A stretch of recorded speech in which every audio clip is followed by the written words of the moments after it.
দেওবৰীয়া ভাত সাজ ৰেডি কৰিবলৈ লৈছোঁ। আজি মুৰ্গী মাংস বনাবলৈ লৈছোঁ। আলু বাকলি পিঁয়াজ বাকলি গুচাই ৰেডি কৰি ল'লোঁ। আনফালে মই পেনখনত মছলাখিনি ৰেডি কৰি লৈছোঁ। মছলাৰ ভিতৰত লৈছোঁ লং ইলাইচি ডালচেনি জিৰা গুটি ধনিয়া গুটি কেইটামান চপ এইখিনি গোটেইখিনি গৰম কৰি ল'লোঁ। ঠাণ্ডা হোৱাৰ পাছত পেষ্ট কৰি ল'ম।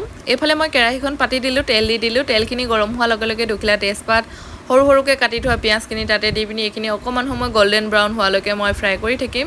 এয়া গল্ডেন ব্ৰাউন হৈ গৈছে। এতিয়া মই ইয়াতে মাংসখিনি এড কৰিলোঁ। মাংসখিনি দি অকণমান সময় হ'বলৈ দিলোঁ। এতিয়া সোৱাদ অনুসৰি নিমখ হালধি দিলোঁ আৰু যোনখিনি মছলা মই পেষ্ট কৰি ৰাখিছিলোঁ সেইখিনিও তাতে দি দিলোঁ। থেতেলিয়াই থোৱা আদা নহৰু পেষ্টটো তাতে দি পিনি অকণমান সময় হ'বলৈ দিলোঁ। ডাঙৰ ডাঙৰকৈ কাটি থোৱা আলু কেইপিচ তাতে দি দিলোঁ। এইখিনি দি পিনি অকণমান সময় হ'বলৈ দিলোঁ। মাংসৰ পৰা তেল ওলাবলৈ ষ্টাৰ্ট কৰিছে।